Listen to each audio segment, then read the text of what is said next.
body is full of helium. That doesn't mean you... 1, 2, 3.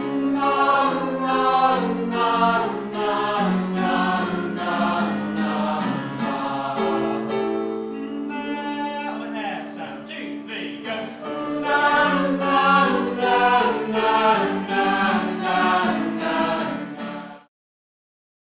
I played the youngest of 3 brothers trapped on a desert island, and I played a deaf and dumb boy who was very much looked after by the middle brother and despised by the eldest brother.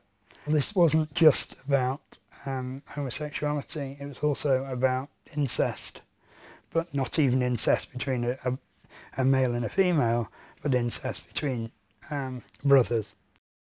As with anything I ever did, I got killed off, and I got killed off this one by my eldest brother, and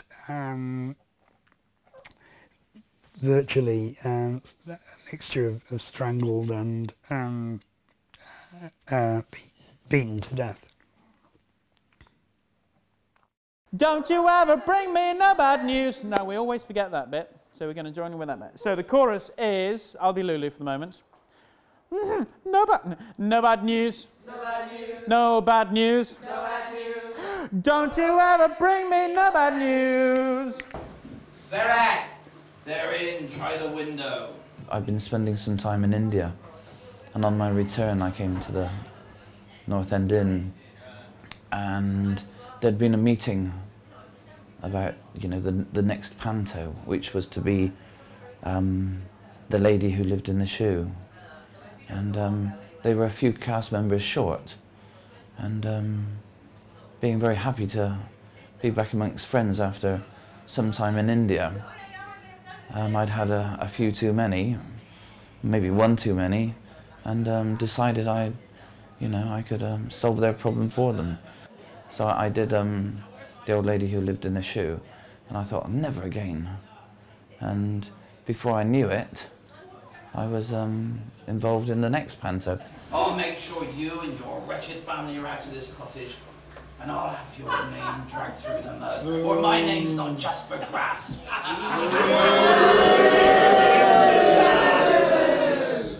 Right, now come to this side and put your arm round her, okay, and I will guide you. I will guide you very well. No, don't, I will guide you.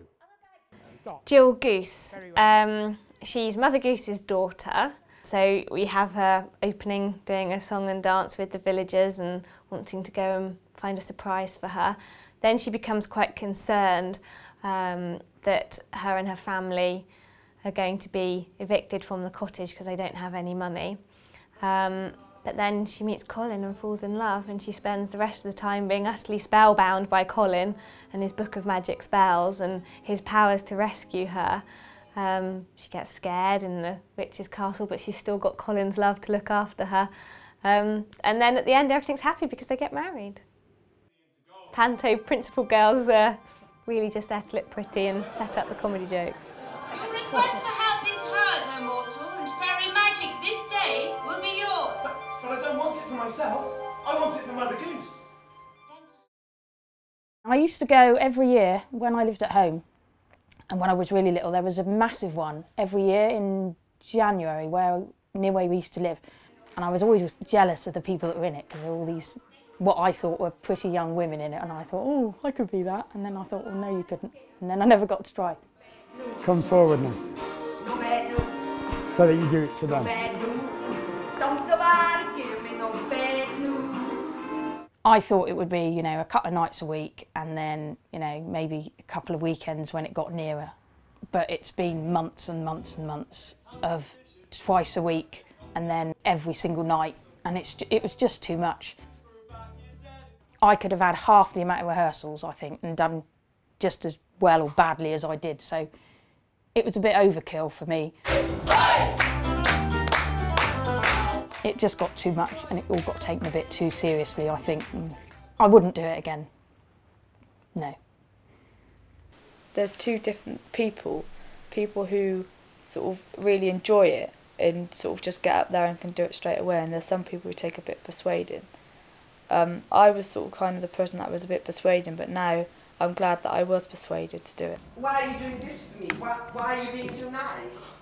I really enjoy it, and it's sort of, I'm not a very confident person sort of as me, but so when I get up on stage, a lot of people say that I'm a completely different person, which sort of a lot of people like to see me sort of smiling and being happy and stuff. So. Yeah, when we first did it, I was quite nervous, but when I got on there, I was really enjoying it, and I felt quite alive. Squire, how do you keep an idiot in suspense? I don't know. How do you keep an idiot in suspense? I'll tell you next week. This time I've got to be a baddie, and it's been fairly difficult, you know, taking on that role. And in fact, on the first night of the panto, I came out and I said to everybody, you know, would you like some sweets? And all these little faces were looking up going, and they were worried. We're getting it from Fairyland. Well, what do you think? I think you did it. So what? Let's go and find your mother and tell her the good news, eh? Come on, we'll look for her together. I was hoping you might say that. Generally sort of happy and cheerful, bit of an organiser, I think, is how my friends would describe me. They'd probably just say, oh yeah, she's nice. She's very bland.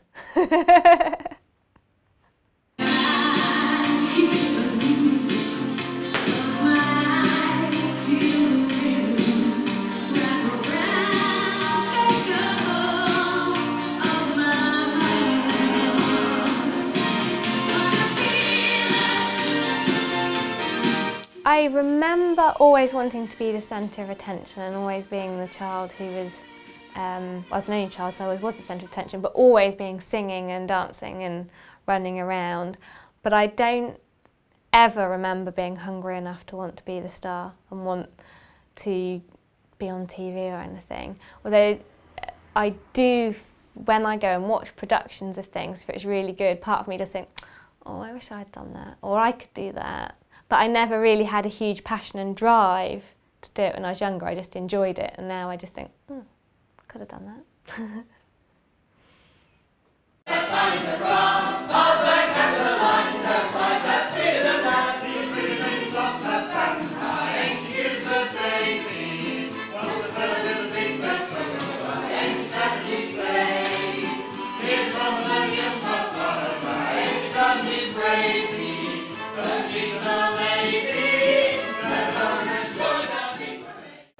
Did you say that?